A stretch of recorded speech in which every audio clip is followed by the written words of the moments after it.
All right, ladies and gentlemen, you already know what it is. 97.7 Outlaw Radio FM interview time. And we got a fellow Canadian up in the mix right here, right now. And I have to say, he is a very talented underground artist hailing from right here in Ontario. We got E. Browning in the mix. How you doing this evening? I'm doing excellent, man. Thank you. Thank you so much for having me. Hey man, you were most certainly welcome. And I noticed one of your posts when you shared the poster. This is actually your very first interview you've ever conducted, eh? Yes, it is, and I'm super excited and humbled to be able to be a part of Outlaw Radio Live and for you hosting it. I appreciate that so much.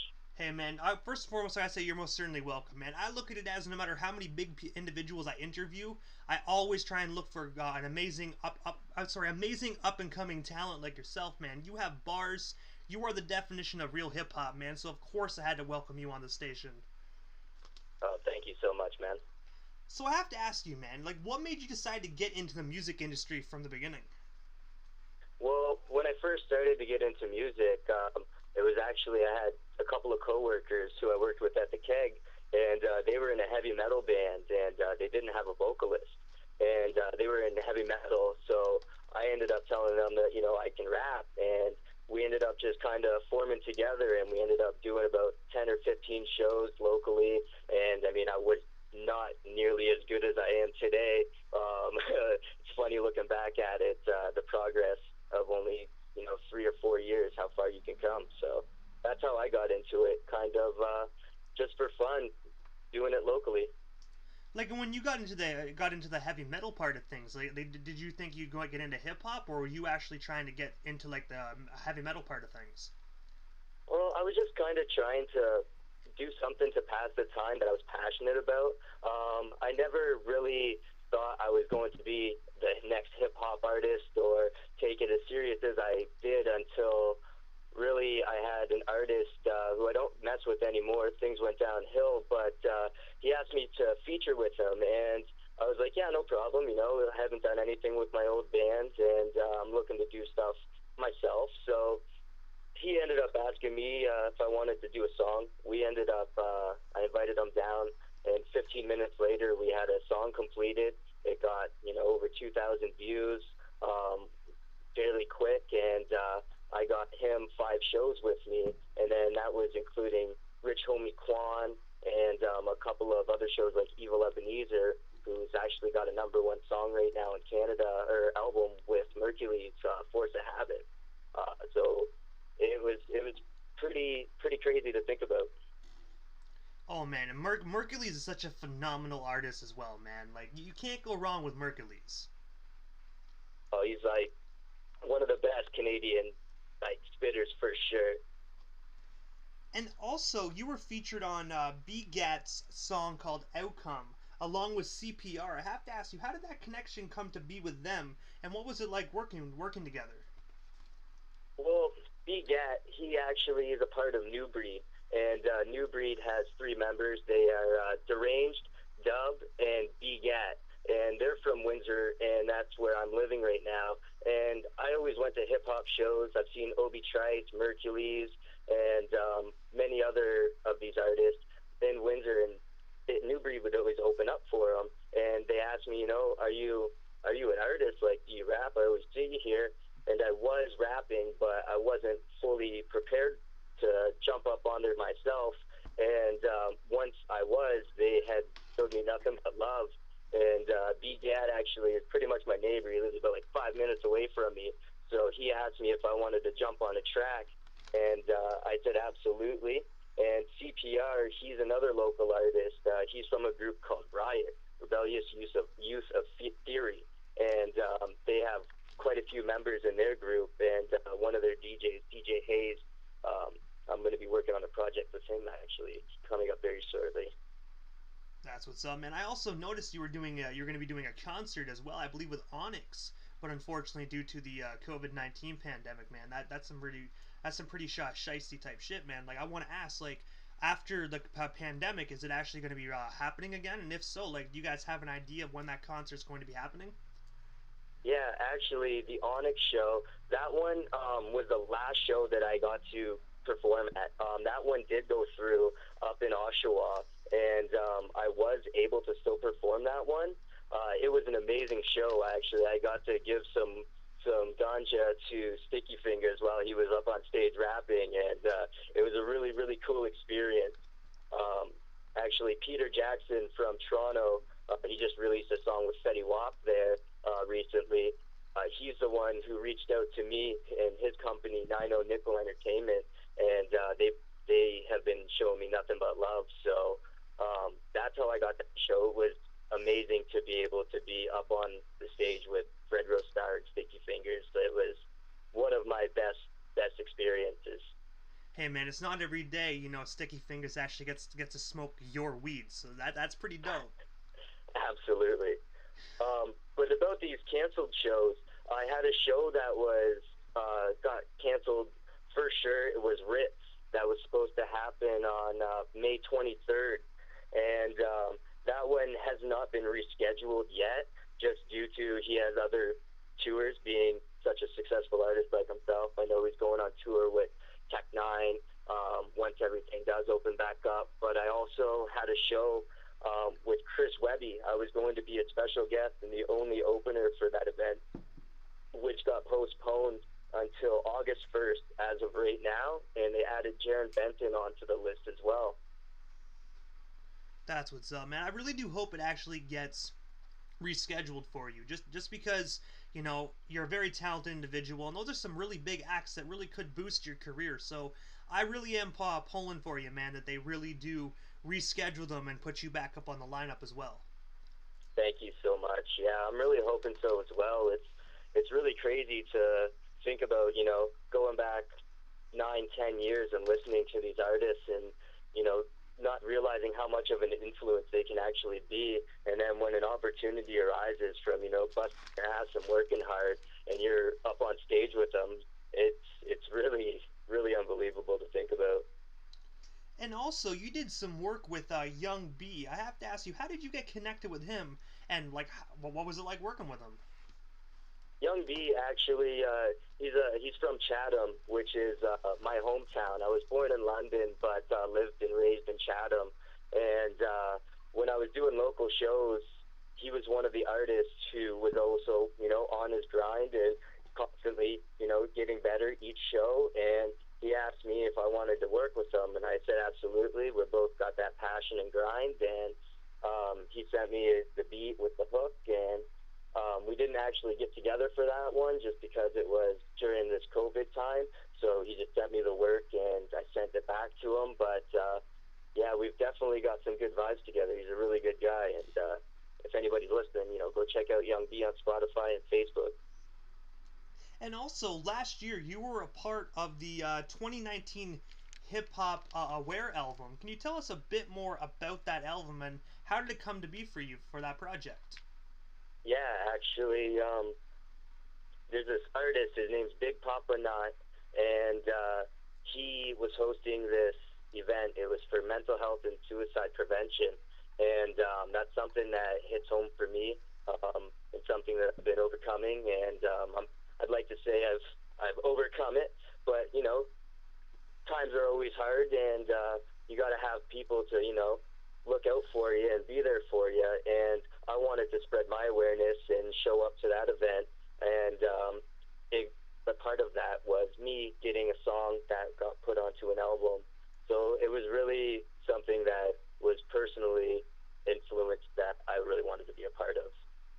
And if you don't mind me asking, is that album available on the internet for purchase or for streaming purposes? If so, can you actually let us know where we can check that out? Absolutely. I believe that it is available for purchase. It was through, I believe, a Caner Fest event. So I can get you the link so that we could get that posted up as well in the future. It's something that I definitely should have been on top of sooner than now. Hey man, no worries. Like you're probably a busy guy doing a lot of projects, so it probably just slipped your mind, man. It's all good.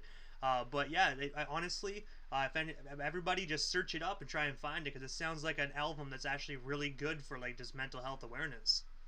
Yes, absolutely. There's a lot of great artists who I met at that show that I never met before, and I still listen to them and mess with those cats still. And also, December of last year, you opened up for one of my personal favorite Canadian hip hop acts, which is Madchild on his Demons Ontario tour. I have to ask you, how did you get connected with Madchild? And then, when you actually opened for him, did you have the opportunity to meet him? Yes, actually, the reason why I was able to get such big names like Madchild, Dizzy Wright, Recognize, and Burns was through a gentleman named Robbie G. He's from Guelph, Ontario, and he just moved to Kelowna, and he is one of the main promoters and one of the best promoters who I have ever worked with. So shout out to Robbie G. He asked me if I wanted to, open up for these artists, and once I started saying yes, and I'm selling my tickets and I'm bringing in a crowd, he just kept on sending work my way. And being able to open up for Madchild, I listened to him when I was probably like 9, 10 years old with swollen members. And do you remember those little hip clips where you could put one little song in there and it would play like 45 seconds of the song when we were Yes, man, back most in the day? definitely. I listened to him on that shit, and then being able to open up for him, and I did get to meet him, and he gave me some, words of advice. Sat down, really, really humble dude. Told me, he appreciated me taking my time to open up for him and bring out a crowd, and he was just a really genuine dude, and it's nice to see him being on top of his game like he has been in the past. Most definitely, yeah, he actually went through a lot of demons himself, and most definitely overcame them, man. He is a definition of, like, if you're going through something, you most definitely can get through it. Absolutely. And also, August of last year, you performed at the HipHop Market at the Joint in Toronto. Can you tell us a bit more about that show and what actually is the HipHop Market? Yeah, so the hip hop market, I had a show in, I want to say June of 2019, and I opened up for Junk in Toronto. And one of the guys there who was their promoter, Michael Boland, he ended up, he owns, I would like to say, like a brand promoting company, and he calls it the Hip Hop Market. And he hosts his own show. He finds local talent, and he also finds talent just from other shows, and he brings them out, and he puts you in a nice spot so that you can actually, get the right audience, and you're not going first, you're not going right up at the end of the night. So I got to perform with a bunch of local Toronto artists, and it was just really cool coming from Windsor City and having the regular crowds and your regular people and your regular homies is great, but when you're able to go out and experience a new city and a new like nightlife, it's such a good time. And also, in March 17th of last year, you dropped the album Positive Vibes Volume 1. I have to ask you, what's Yes. the inspiration behind that particular record? And of course, where can our listeners buy or stream themselves a copy? So my slogan that I like to create, or I like to stick by, is positive vibes. There's been a lot of demons, everybody has in their life, and I try to be that, local neighborhood hippie and rep those positive vibes as much as possible.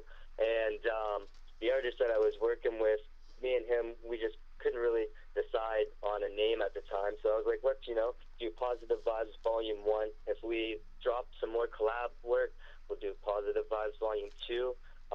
We had, I believe, 2 songs where we collabed together on that, and then 2 individual solo songs. And those are available on SoundCloud, Spotify, YouTube, Apple Music, iTunes. You could buy it if you'd like, but there are free ways that you would be able to listen to it as well. And when we're on the topic of positive vibes, you also have positive vibes merchandise available as well. If you don't mind me asking now, what kind of merchandise do you have? And of course, where can our listeners actually buy some? Yeah, so I've got Positive Vibes merchandise. I have a link on my page. It's E Browning on Facebook, and it's called Teesprings is the site that I use.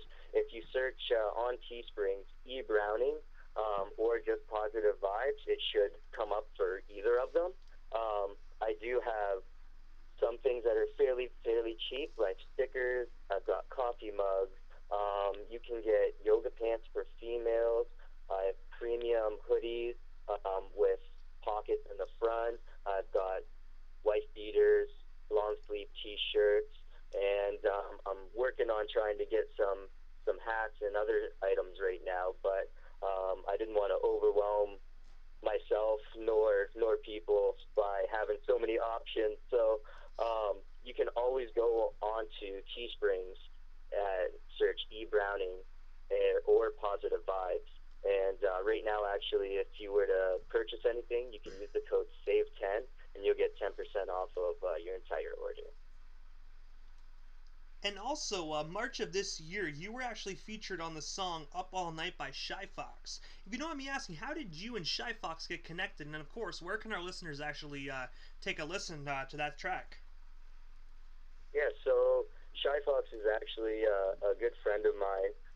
I met him through another mutual friend, and we hang out quite often. And before he was Shy Fox, he went by the name Collisions, and we had kind of some like joking around party songs, and then he changed his persona because he wanted to, you know what I mean, be taken more serious as an artist, and he's he goes by a sad boy. He likes his, emotional emo style music with the reverb, and being able to have the two different genres come together. I think me and him, we really, really work well together, and I love working with the guy.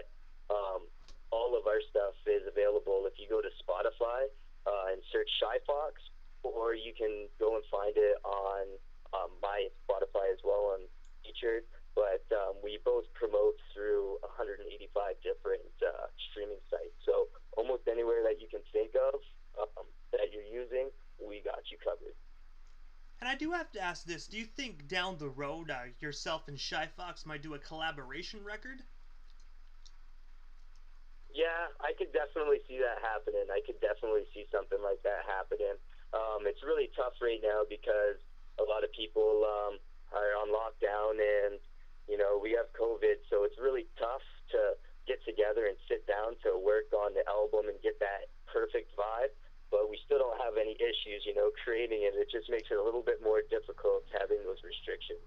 I definitely love to work with the homie Shy Fox though on a collab album. So I have to ask you, E Browning, what's next for you, man? Like, is there any projects you want to promote? Anything of that nature? You have the floor. Well, right now I'm working on an album. I don't have a title for the album yet, but I've been putting out quite a few single tracks. And one thing that I'm horrible for is showing people the work before it's done. So what my main goal is to do is, I want to get an album done and promote it properly. I'm going to be releasing a couple of songs in the meantime, but I really do want to get this album done so that people can have more E Browning. Um, what I want to do since I got the floor is give a couple of shout outs to some people who've helped me get to where I am today. So I've got the homies New Breed. I've already mentioned them once. Windsor hip hop artists. Go check out those guys. Another group of people. We got Wiser and District Apollo. Those guys are some talented cats, and they just dropped some new music together. I have nothing but respect for them. We got Young B and Courtesy. Those are two local artists. One's from Windsor, one's from Chatham. Be awesome if you guys could check those guys out. I got Nuisance, my main beat producer, and my cousin. I got nothing but mad love for him. All my songs, like this, like that, overnight, let you know, and like overnight and let you know. I've got 5.5 thousand views on Let You Know within a month and a half, and the song Overnight has been popping off. I have 3.2 thousand views in just the last 3 days with 650 plus followers. I've been doing this song playlist thing through my promotion company, and it's been really popping off. So I want to give a big shout out to Nuisance for always hooking me up with the beats. And if anybody needs beats, go hit up my boy Nuisance. That's Nusynz. And shout out is my homie Ashton Van Boone. It's his birthday today, so if anybody fucking here, shout out to the homie Ashton. And yeah, that's all I'd really like to say, brother, right now. Most definitely. Happy birthday, Ashton. You already know if you're listening. We both wish you many more to come. Hell yeah, man. Nothing but positive vibes. You already know, brother. You already know. Canadian salute. But this is the time, Browning, that I give the chance for the individual that comes on the platform. There's a chance to give your social media handles. Just that way, our listeners can give you a follow and stay updated on everything Browning and positive vibes. Oh yeah. So my social media handles on Facebook, Spotify, YouTube. You can search Browning. My Instagram is Browning Official, and whatever you guys have for streaming platforms, please give it a search. Browning. If you're going to be, listening to my music, please use the hashtags positive vibes. I'm trying to create that so it'll make things so much easier for people to find me. I want to thank everybody who's really been listening to me and fucking with me and being able to let me make the music and continue to open up for idols. And they're slowly starting to become brothers one day at a time. I want to say, Browning, thank you so much for coming up on 97.7 Outlaw Radio FM. It was an absolute honor and most definitely a privilege, man. You are a very, very talented underground Canadian artist, and you deserve all the shine that comes your way, man. So I hope down the road we can do this again, and most definitely keep in touch, bro. Absolutely. Thank you so much, DJ Immortal. It's nothing but love. And thank you so much for having me and being able to bless me with my first live radio interview. Hey, man, you know what I mean? I'm going to tell you this. It might be your first, but it won't be your last, man, because at the rate you're going and the rate that you're actually growing, more and more platforms like myself are going to reach out, man. So, and I have to say, between me and you, you did a great job for your very first interview, man. So, much love and be safe out there, man, during this terrible pandemic. Thank you so much. I appreciate it so much. It was great experience, and I appreciate everything that you've done and you continue to do. And shout out to Outlaw Live Radio. Most definitely, brother. Thank you so much, and have yourself a wonderful night, man. You as well. Take care, brother.